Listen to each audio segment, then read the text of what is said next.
Steve Erickson. How you doing?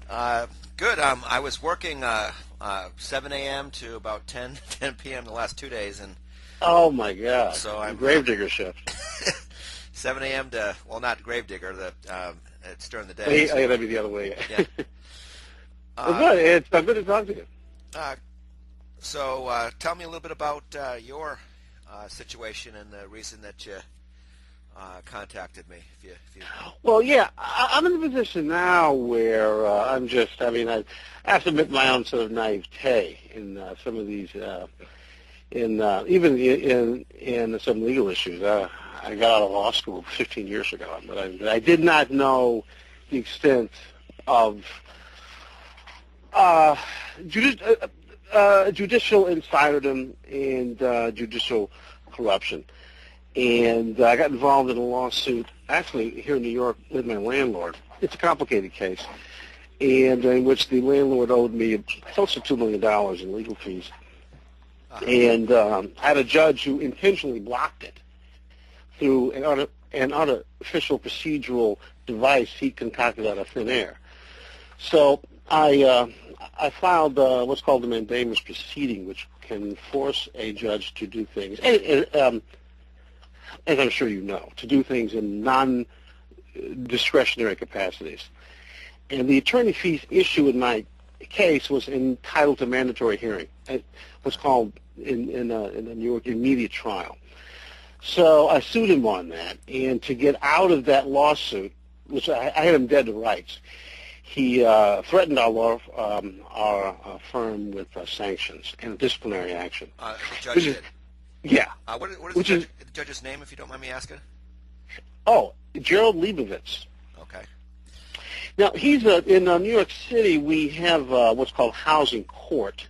It's not a part of civil court. Well, it's a part of civil court, but it's its own independent. It's a reference, technically, from civil court. So the judges are only called judges because about 25 years ago, Cuomo thought that might be a good idea. But they're technically not judges, but they are called judges.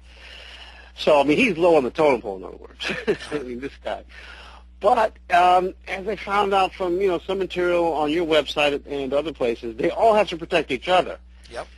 It doesn't matter how lowly the other guy is, because you got where you are by doing what he did where he is, and it's all connected. So anyway, when a judge threatens a lawyer to settle a case against that judge, yep. That is what we call violation of something called due process of the law. But we took it all the way up to the U.S. Supreme Court, and even after Caperton, which just came down like about 6 months before my case did, even under Caperton, they would not hear our case. They would not overturn what the New York Court of Appeals did. So as a result of that, I'm going to take revenge on this judge because he's kind of celebrating, and we are going to write a law review article. Okay. Go ahead. Do you mind if I write an op-ed, I write on blogs. Do you mind if I distribute the information that you're giving me? Oh, absolutely. No, it's fine. No, absolutely. Go ahead. Yeah. Okay. And our case appeared in the New York Bar Journal, and I can fax you a copy of that. Okay, PDF by email would be great. I'll have to set up a fax machine, but if you could do it by PDF. All right, so as far as the judge, what felonies did the judge commit, and do you know approximate time that would be served if a normal person, not part of a mafia, which is judges, the worst type of mafia? Well, again, it's a complicated case, but see, the way he attempted to rob me of the attorney fees was to get another judge to take half of the case, and he took the other half of the case. So we allege a conspiracy between the two judges. Another judge, his name is Judge Wendt. Yep. So that's obstruction of justice, and that is technically a felony. But the Judge Wendt. What's the full name of the other judge? Peter Wendt. Peter Wendt. Okay, and we're talking New York City. Yeah, New York City. These are housing court judges. Okay. Yeah. So that's what happened. So when I sued him to prevent that obstruction of justice, this is my opinion. It is, to me, an obstruction of justice to threaten an attorney with baseless grievance proceedings. That's just my opinion. Now, the average person can't do that. If I sue you, Steve, you have to go to court. You can't say, well, I will file a grievance against you. And maybe you would, but if you're not a judge, you don't have that power. When a judge files a grievance, it's taken very seriously. If you and I file a grievance, we're laughed off, basically. So the average, citizen can't do that, and Judge Leibovitz was able to get away with it because he's a judge. But which is interesting because when we went up to Washington, we cited a U.S. Supreme Court case from the 70s where it was I can't remember the case, but it was a criminal matter in the 70s where they said to threaten an attorney with grievance proceedings like that is a violation of due process of law. Yeah, I mean, you just can't do that. That's it's a conflict of interest because it creates a conflict between your attorney and his fiduciary, and his beneficiary. So the fiduciary relationship is totally thrown out of whack if the attorney is now worried about his own livelihood versus the legal interests of his clients. Would it fall under the racketeering statute? What the judges are doing, would it fall under that? Yeah, it absolutely would. I mean, you'd have to do a memo on that. I have not done a memo on that. But and the federal government would have to be not corrupt in order to actually prosecute cases like that. But then in the same system that you're in the housing court, I find goes all the way up to the highest levels. Oh, it does. It does. It includes everything. I couldn't believe that one film I saw on your website about the Lawrence King deal. That's incredible. Okay. Yeah, there's a lot of videos. Barbara Johnson, she's a Massachusetts attorney. She wrote a book, Failed Robes of Justice. I don't have the name correct, but I've had long talks with her, and what's happening in Massachusetts and all over the country, basically the cases are rigged, most of them, before they're even held. Somebody knows somebody else, and they don't even have to ask, will you do this for me? They just know each other, and if you're in court long enough, as you know, exchange glances, and it's just expected that the next time something comes around, it's tit for tat. Yeah. Now,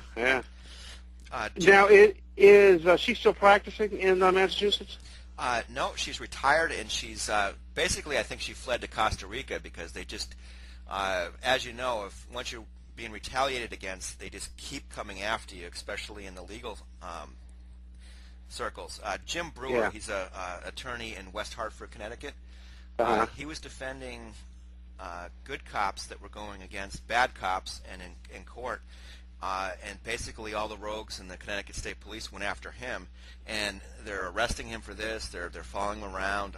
If he tried to work as a journalist, I mean, there's Enfield, Connecticut. There was a sisterhood of nuns, a Felician, or I'm not sure on the name, but the town and the state are trying to take their property away from a church, and they use mafia tactics just to go after people. Jim Brewer, the attorney, wanted to cover it, and they told him that, shut your mouth, get out of the state. I mean, and from New York, Nicky Barnes, whatever, the heroin dealer. Right. That story. What was it? 2/3 or 3/4 of the narcotics cops that were investigating,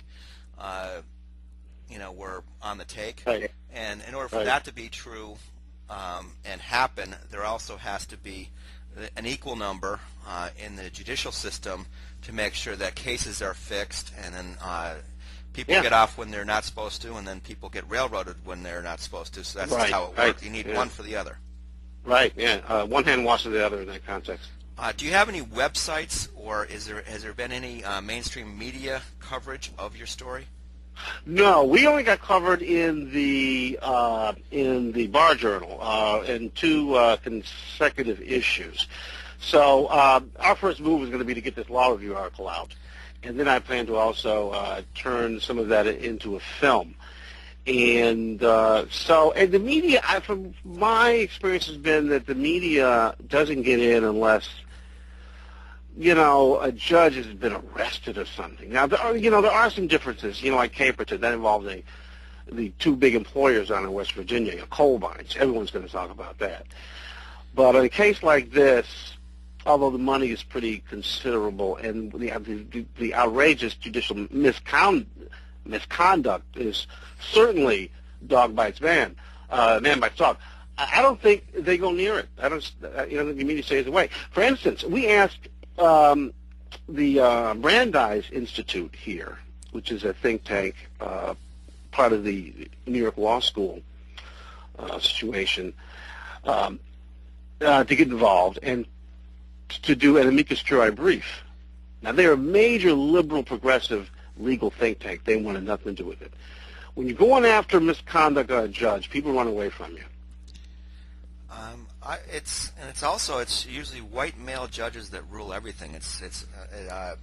From what I've seen in Connecticut, it's, pretty much across the country. And if you here we have these black judges who are kind of Clarence Thomasing along, man. They're unbelievable. It's a club. It's definitely the judicial branch. I know in Connecticut, there's at least twice as many people that should be. And they do scams where with mileage, they're getting mileage when they're not actually driving to the courts. And it's all sorts of shenanigans with rigging, cleaning of the of courts. So everything's a big scam. So also people that don't have no qualifications at all are getting six-figure salaries. They don't have to show up. So the taxpayers are being bilked. And if you say anything, that the state police, the judicial marshals, ends up being as thugs. And if you're in court, your case is already fixed. Insiders that have worked in the library and real high up lawyers in Connecticut, they want to do a documentary on what's wrong with the legal system because they feel that they're not going to be able to make a living in the future because if you have a case against a police officer, and basically the judge is going to throw it out summary judgment. So anybody that wants to sue, or the lawyer can't get something on contingency because the cases are rigged, and when you go against the state or the government, from the get-go.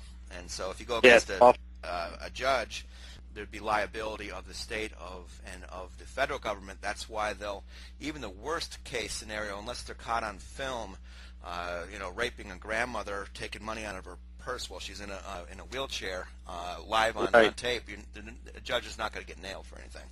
Yeah. Are you familiar with the Los Angeles cases where if you sued in L.A. County, you lost because all the judges were taking an extra $30,000 a year in payment from the county and the state. Joe Zernick out in Los Angeles, I've posted all sorts of stuff of his on my site. Gets $45,000, I think. And what the judges are double dipping out there. And a lot of the banking cases, people were trying to sue the banks 10 and 15 years ago. There would have been no worldwide banking crisis if they'd just taken those cases and if the courts weren't rigged in California. So it's a world problem. Yeah. Wow. This thing is really deep, man. It's really deep if you get into it. And I've been involved in this, and the attorneys I've been working with have been in the law system for 25, 30 years, and they just had never come across this. A perfect storm happened in my particular situation. Now, people have made recusal motions, which have been, rejected out of hand. And there's always a sense of having seen things and blah, blah, blah, but, Can you hold that thought? I'm going to sign for a package, and I'll call you right back. Okay. All right. Okay.